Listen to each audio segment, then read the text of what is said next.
Seja muito bem-vindo ao Cantinho Teológico. Meu nome é Gustavo Luiz. No vídeo anterior, nós respondemos três perguntas. A primeira delas, o que aconteceu no dia de Pentecostes, conforme descrito em Atos 2. A segunda pergunta, como Pedro explicou o fenômeno das línguas no dia de Pentecostes. E o que Pedro disse sobre Jesus durante o sermão em Atos capítulo 2. Hoje, vamos falar sobre como as pessoas reagiram à pregação de Pedro, quais eram as características da comunidade cristã primitiva descritas em Atos capítulo 4, capítulo 2, versículo 42 até o 47, e, por fim, o que significa o dom de línguas que ocorreu em Atos capítulo de número 2. Vamos para a primeira pergunta, que, como eu disse, como as pessoas reagiram à pregação de Pedro. Quando a gente vai para a pregação de Pedro, note que Pedro ele se coloca em pé, de acordo com o versículo 14, pondo-se em pé com os 11, uma referência aos apóstolos.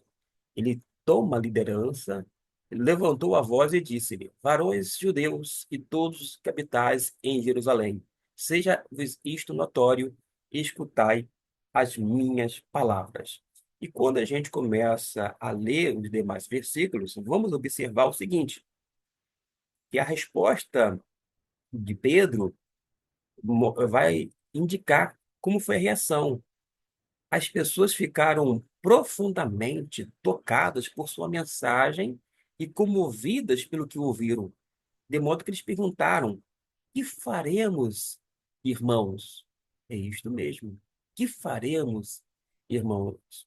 Ele vai explicando tudinho, conforme eu estou aqui projetando para vocês. Diz o texto, no versículo 37, e ouvindo eles isto, compungiram-se em seu coração e perguntaram a Pedro e aos demais apóstolos: que faremos? Olha aqui o destaque. Que faremos, irmãos? Pedro, então, os instruiu a se arrependerem, se batizarem em nome de Jesus Cristo para perdão dos pecados e receberem o dom do Espírito Santo, que é o Espírito Santo sendo concedido como um presente ou como uma dádiva. E diz ainda que cerca de 3.000 pessoas aceitaram a mensagem e foram batizadas naquele dia. A outra pergunta deste vídeo é: quais eram as características da comunidade cristã primitiva descritas em Atos capítulo 2, versículo 42 ao 47. Vou deixar aqui projetado alguns textos, 42. Vamos subir um pouco mais. 42 a 47 está sendo projetado para que você possa acompanhar. A comunidade cristã era marcada por quatro atitudes que são essenciais. A primeira, note que nós temos aqui a doutrina dos apóstolos, e é, na verdade, todo o ensinamento recebido da parte de Cristo Jesus. Eles se dedicavam ao ensino dos apóstolos. Tem o segundo elemento que é essencial, que é a comunhão. A comunhão é muito mais do que ter algo em comum, envolve a participação, a cooperação, entre outras coisas, porque havia, de fato, uma profunda comunhão e relacionamento entre os crentes, porque todos eram um em Cristo Jesus. Também o partir do pão, eles partilhavam das refeições, que incluíam as ceias. Não era apenas a ceia, mas havia refeições naquele primeiro momento da igreja chamada primitiva, mas por tabela, vou dizer assim, a ceia também. Mas não era somente, repito, a ceia. E o quarto elemento aqui, que é nas orações, o destaque que era uma outra característica, conforme Atos, capítulo 2, versículo 42 até o 47. A oração era central em suas vidas. Além disso, a comunidade vivia em harmonia, vendendo seus bens para ajudar os necessitados, louvando a Deus. A igreja, nós temos a informação que crescia a cada dia, pois as pessoas viam a sinceridade e o amor entre os cristãos.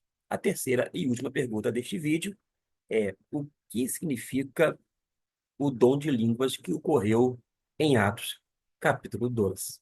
Polêmica à parte, o texto é claro demais.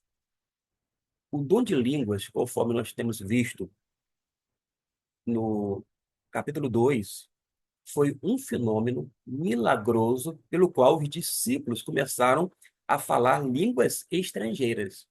Quando diz aqui noutras línguas, foram várias línguas que eram conhecidas, portanto, inteligíveis também. A gente tem línguas conhecidas, línguas inteligíveis, isto é, que foram compreendidas, e estas línguas foi outorgada pelo Espírito Santo de Deus. O texto é claro ao dizer que eles começaram a falar noutras línguas conforme o Espírito lhes concedia que falassem. Foi uma língua humana dada aos discípulos, não uma língua necessariamente, mas diversas línguas, falaram várias línguas, mas foi, sem dúvida alguma, uma capacitação dada por Deus. Estas línguas aqui, humanas, faladas de uma forma sobrenatural, capacitaram-no para enunciar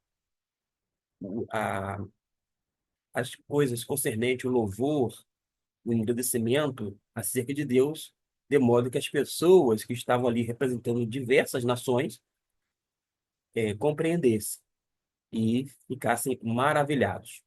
Porque o texto vai dizer que havia pessoas de todas as nações ali representadas, e aquela multidão ouvia cada um deles, cada um, né, cada um da multidão os ouvia falar na sua própria língua. E eles estavam ouvindo línguas, como pois ouvimos falar, ó, que os ouvimos falar cada um na própria língua em que nascemos. E as línguas são descritas. Eram línguas dessas regiões, partos, medos, elamitas, Mesopotâmia, Judéia e Capadócia, Ponto e Ásia, Frígia e Panfilha, Egito e partes da Líbia, próximos a Cirene, forasteiros romanos, tanto judeus como prosélitos, cretenses e árabes, ouvimos-los em nossas línguas falar das grandezas de Deus. Com relação ao conteúdo das línguas, era acerca das grandezas de Deus. Aquelas pessoas representando todas essas nações, conforme foi alistada por Lucas, eles ouviram das grandezas de Deus e ficaram maravilhados. De modo que nós temos esse fenômeno sobrenatural, o falar em línguas estrangeiras. A outra pergunta, aliás, esta é a última pergunta deste vídeo. Temos mais duas que vamos fazer no outro, mas a gente pode mencionar que o dom de línguas, em Atos 2, foi um fenômeno sobrenatural pelo qual os discípulos falaram línguas estrangeiras que eles não conheciam, permitindo que as pessoas de várias nações ouvissem a mensagem do Evangelho, que consistia o teor das grandezas de Deus em sua própria língua. E esse evento é visto como uma manifestação do poder do Espírito Santo e vai demonstrar a universalidade da mensagem cristã, porque as grandezas de Deus, esse teor foi proferido não apenas em uma língua, mas nas línguas ali representadas. Que Deus, portanto, nos abençoe e que a gente possa continuar nessa proposta de explicar algumas coisas com relação a Atos capítulo 2, aproveitando a oportunidade para responder as perguntas. E por falar em perguntas, as duas outras que nós temos aqui, que chegou até mim, é o seguinte: qual foi o impacto do sermão de Pedro e da descida do Espírito Santo sobre a igreja? E a outra, o que podemos aprender de Atos 2 sobre a importância da comunidade cristã. Nós pretendemos respondê-las no próximo vídeo. Até lá, então.